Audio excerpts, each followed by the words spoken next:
Consoles are very expensive, but we still buy them because we love gaming and we're dumb. I'm poor because of gaming. That's what we're going to talk about today in the pause menu. I'm Corey. This is Chris. Next gen's coming. It's weird to talk about. I feel like I still remember going to GameStop and getting my Xbox One. How long ago was that? 2013. I feel like this gen still hasn't been out long enough. I know, right?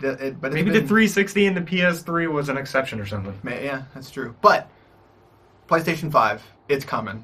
The question is, how much is it going to cost? That's what we're going to talk about, or give our predictions of it. So we'll start with you. How much do you think Sony's going to charge for the PlayStation 5? Oh, PlayStation 5.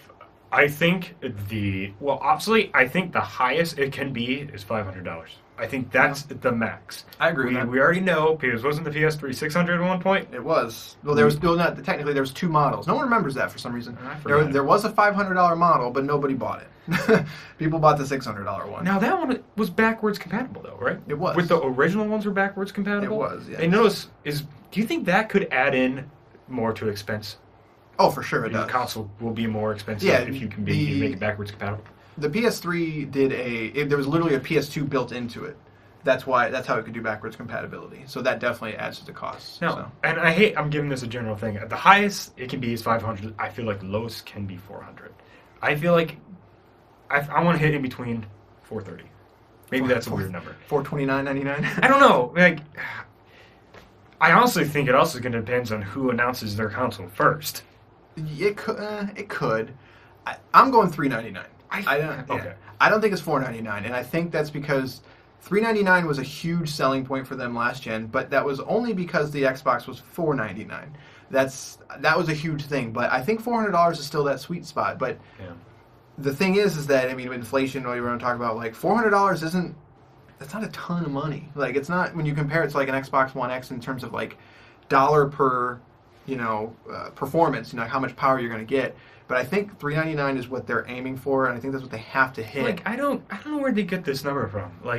Are they adding in from the hardware that's inside the system, and that's why it's going to be expensive what it is? Because I feel like we're getting to the point where these are going to be, they'll be the most powerful consoles out there, so I would think they'd be more powerful than the ones we currently have, so therefore they would cost more money than what we have when we got them at the begin with. Yeah, the way they usually make them is, they don't make a lot of money at first, but then as the parts get cheaper and they do the slim and all that, that's when they start making their money on the box. Because was the PS4 $400? It was. Yeah. It was. Yeah.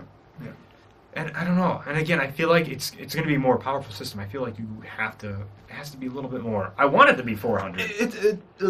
It's interesting because the new generation of 450. That's what I'm saying. The new generation of AMD tech is Ryzen and Navi. Those are the two. Ryzen's the processor, Navi's the GPU. So it's going to have Navi in it. Hey, listen. I hate you.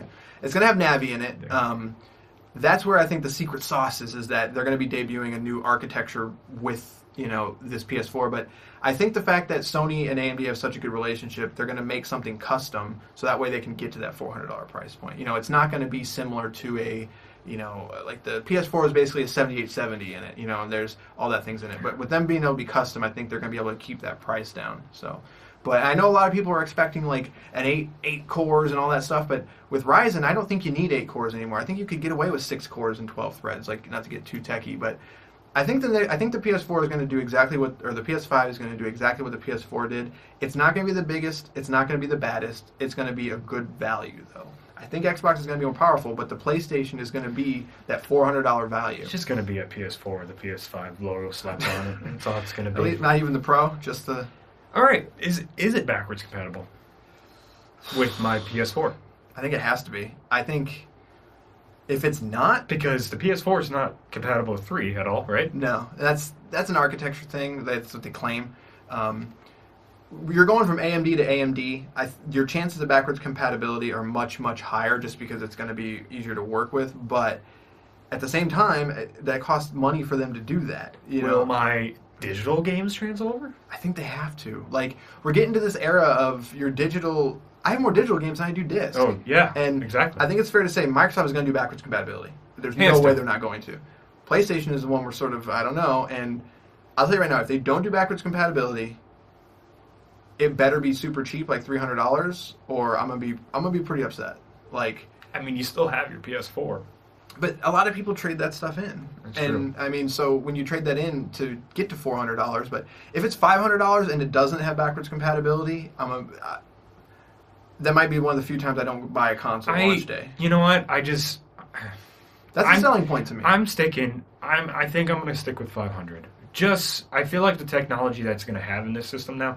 Now, again, I feel like it's going to be, I don't want to say, don't get mad at me, a fair price, but I feel like you're going to buy it from what you get. Definitely if it has backwards compatibility. Mm-hmm. Like, I can see it, yeah. I mean, I feel like I won't complain because I know the tech that should be in this console, you know? I don't want it to be 500. If it's 500, that thing better be top of the line, beefy. Yeah, like that thing better be beefy, and that's. But again, I just don't think Sony has to do that. Like I think they can do. They don't have to be the biggest and the baddest. They don't need to have 12 teraflops, you know, to sell the console. And to me, I mean, that's why I'm a One X guy right now. Is like I like that. Like I love being able to say I've got the most powerful console, but 500 and it comes with the PlayStation VR. I'd buy that. Is there going to be a new PSVR? Yeah, well, the one you have would be compatible. Oh, that's an even bit. If the PSVR is not compatible, I'm going to be real salty. I feel like it has to be. Yeah, we'll find out. But let us know what you think, how much the PS5 is going to cost in the comments below. If it's going to be 400, 500, 1,000, I don't... What? You We're throwing numbers out there. $5.99 US. They did it. So let us know in the comments below. Hit that like and subscribe button. It really helps us out. And we'll see you next time.